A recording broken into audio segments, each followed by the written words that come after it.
Born Into Brothels, presented by Charlene King, Karen Kreider, and Crystal Winnick. Pimps in the red light district will often encourage the women to get pregnant. This is intended to keep them dependent on the pimp and ensure their need to work as a prostitute.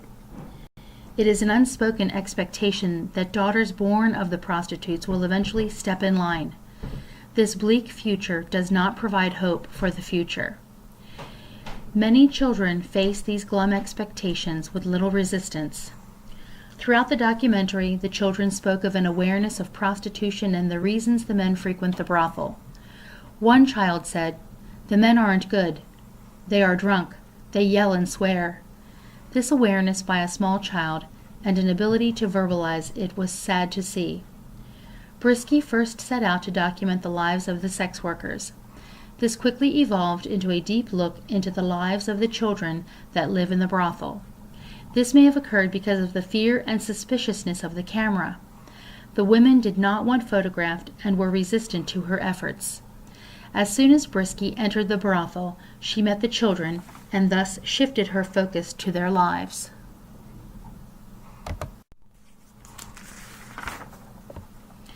In 1998, Zana Brisky, a New York-based photographer, went to Calcutta to document the lives of the prostitutes who lived and worked in the red light district. She found herself increasingly entranced by the women's children, who in the midst of poverty and neglect were demonstrating surprising powers of psychological and physical endurance. Brisky bought 10 point-and-shoot cameras and recruited several of the children to take pictures of the world around them. The idea was to nurture the artistic talents of the children and let them tell their own stories through the photos they had taken. Born Into Brothels is the record of that project. Directed by Brisky and Ross Kaufman, it takes viewers into the hidden world of India's sex workers and their families. Prior to the Academy Awards, the film was accepted at over 30 film festivals and received over 25 awards. Photography there is taboo. The children had total openness with Brisky. Photography allowed her to get deep inside the families. She had to be very careful, as the people were suspicious.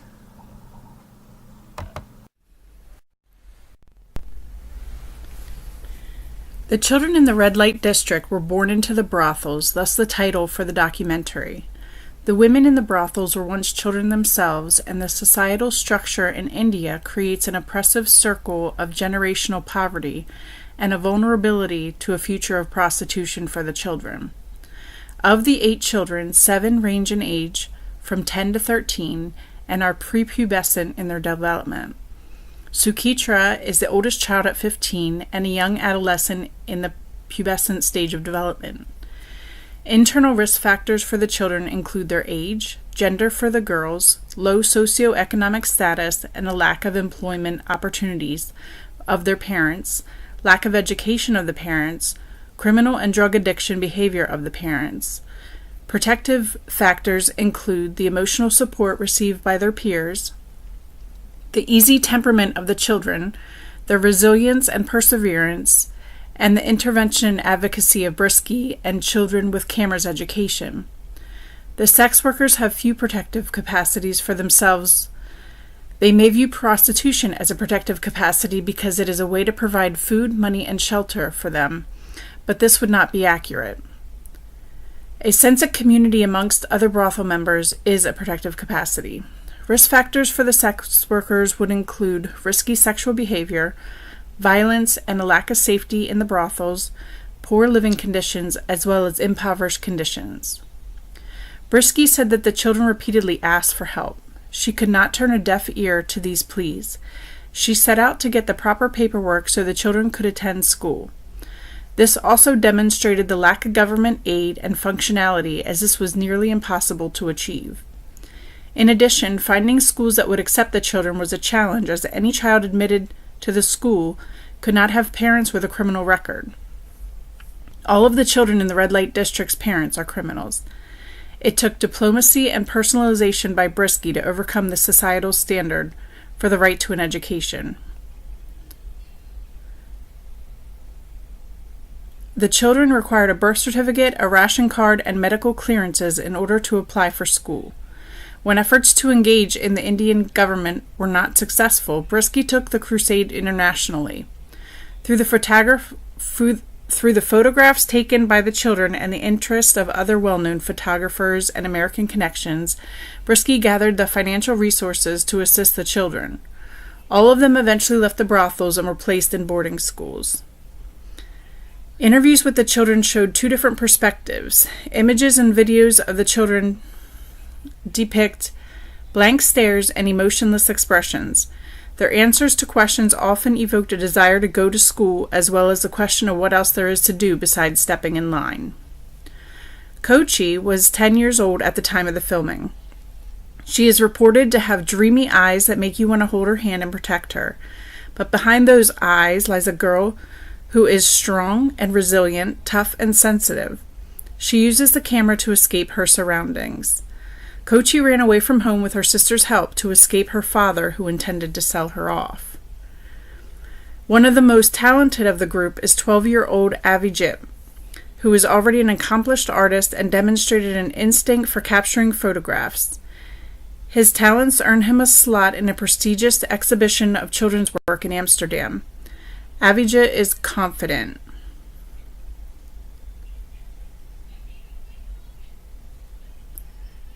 "11-year-old Shanti, while smart and witty, was very troubled that she might never make it out of the red light district. Shanti is the sister of Manik. At 10 years old, Manik shared a small room with his sister Shanti. He loved to fly kites. He was described as a great kid and very sweet.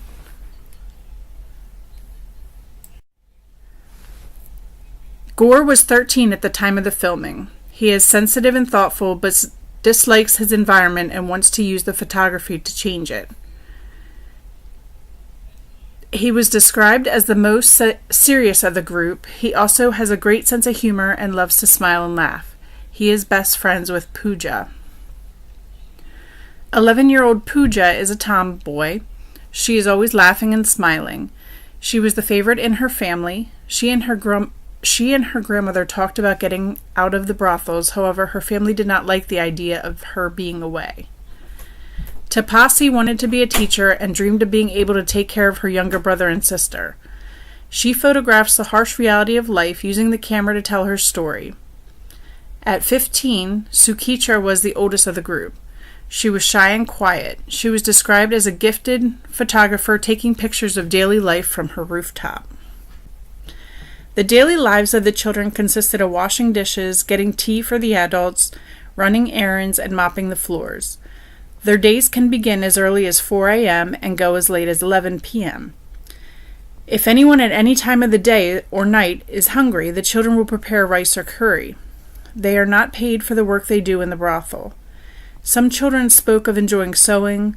One child, Tapasi, said she wants to be rich and happy, but she accepts that life is sad. This sense of hopelessness was common among all the children. The Indian government officials have failed these children, and Brisky's attempts to rescue them are at the core of the documentary. When asked about her mother's yelling and curse-laden tirades, the child voiced compassion, indicating that her mother is older and will die soon. She knows her mother is just tired. Finally, she said, "I know what my mom does when she goes to work, so she doesn't want to get angry by the swearing." Family context. The children come from single-parent families, mostly single mothers. Some of the children come from two-parent families. India is a patriarchal society. India has a hierarchy system, and men are viewed as higher up than a woman. Many of the children reside with extended family members like grandmothers or aunts. One child was being raised by his father as his mother had abandoned the family. The youth work during the day for other members of the brothel. They also look out for their younger siblings and peers. They are respectful and loyal to their parents, despite prostitution and substance abuse.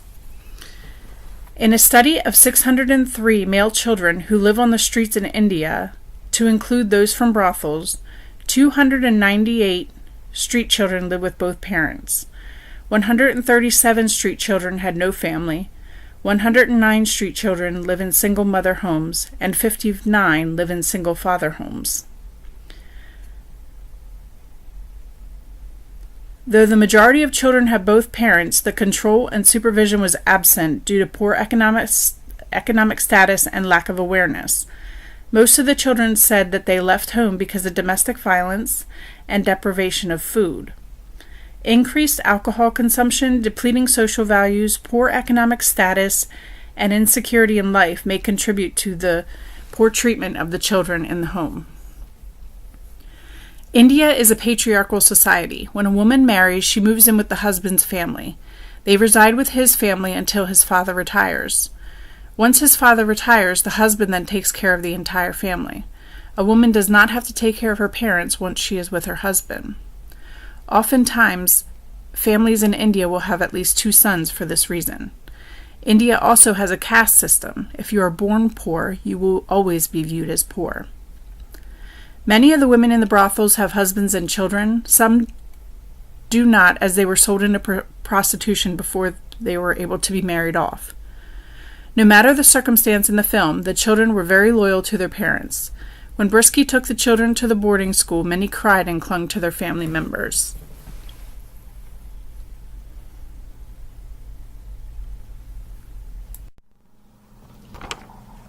Ecological system theory is based on the ideas that humans interact with a number of different systems.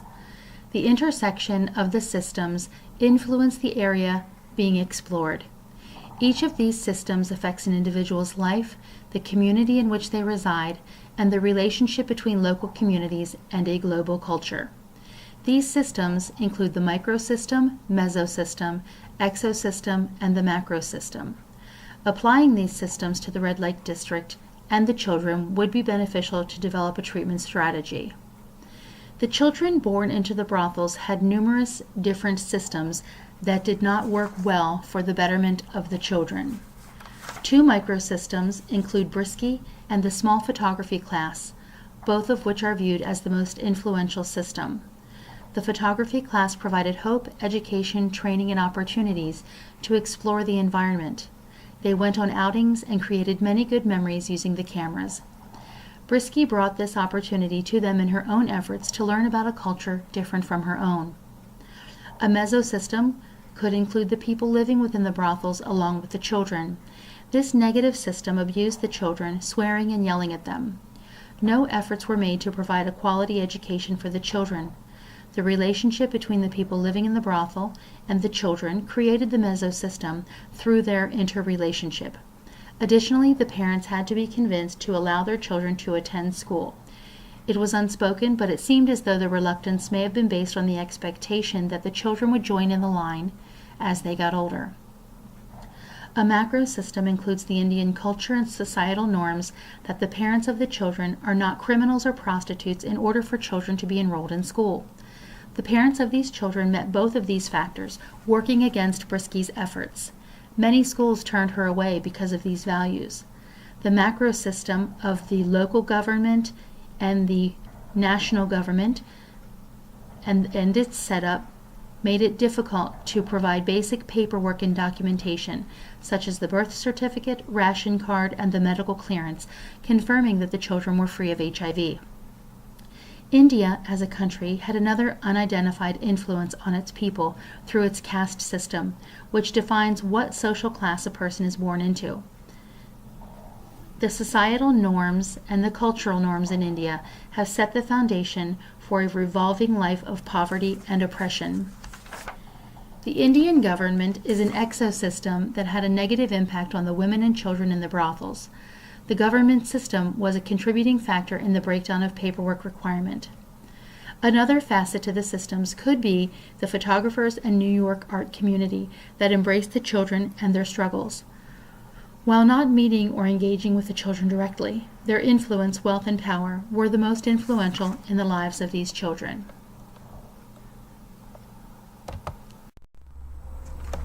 The children were deeply affected by the lack of attention or intervention by society at large.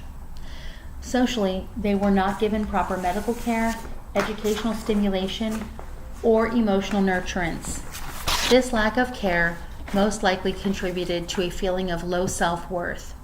Politically and culturally, the people of India outside of the red light district did not show care or compassion for the plight of these children, which has allowed for generations of people, women and children, to exist in poverty and oppression.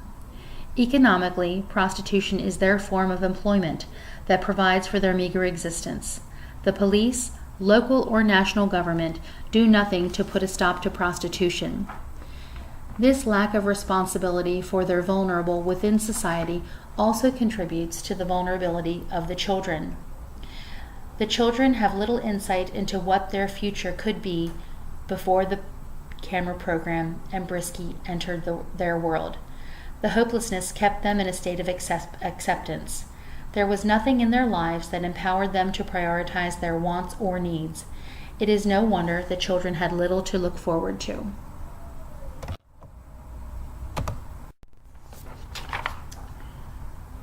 Consideration of the influences of these systems using the ecological perspective theory will provide a holistic, all-inclusive understanding of the problems under consideration.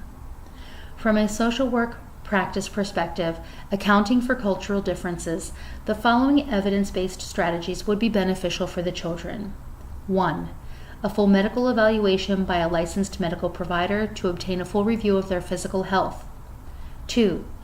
The children have been exposed to violence, emotional harm, and sexual activity and exploitation. An evaluation by a licensed psychologist who is an expert in Indian culture will provide information about the effects this may have had on their overall mental health and wellness. 3. Academic testing and evaluation. This intervention will provide a basis for education placement and areas of need. 4. School-home interrelationships should be facilitated by a social worker to bridge the divide and provide counseling to introduce new ideas to the parents at the brothels. Slow introduction of parenting perspectives is needed to support the successful continuing education for the children. Social workers can introduce the long-term benefits through education and support while the children are away. 5.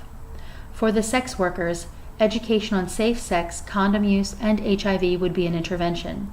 In India, 87.4% of HIV is transmitted through sex, and the HIV prevalence is high among sex workers. In Sanagachi, the sex workers cooperative have come together to formulate safe sex practices by mandating the use of a condom. 6. Counseling services for the children and sex workers, if interested, to address their experiences previously detailed in this presentation would prove helpful to their overall mental health. Brisky missed a key element of social and cultural norms when shooting this documentary. India has a casting system, and this was not included. It is normal for kids as young as the children in the movie to work and clean. All of the duties are part of their low class within the caste system. While education is valuable, the children will remain a lower class caste member and cannot move up or down within the caste system. They remain in the class from which they were born. This is a critical oversight because what was viewed as abusive practices, children waking up early, working all day, cleaning and mopping and cooking food, are just the way of life for an Indian person in a low class. From the perspective of an artist, journalist, or photographer, authenticity is necessary to accurately portray the subject. Similarly, in social work, to be able to see the client for who they are from a number of vantage points, considering all of the systems they are a part of, is required. Otherwise, harm can come to the client. It is possible that a Western social worker could cause great harm and hardship to a family if Western views are imposed on an Indian family. Brisky voiced her frustrations at one point, saying, "I'm not a social worker or an educator. I am unsure how to help, but without trying, these children are doomed."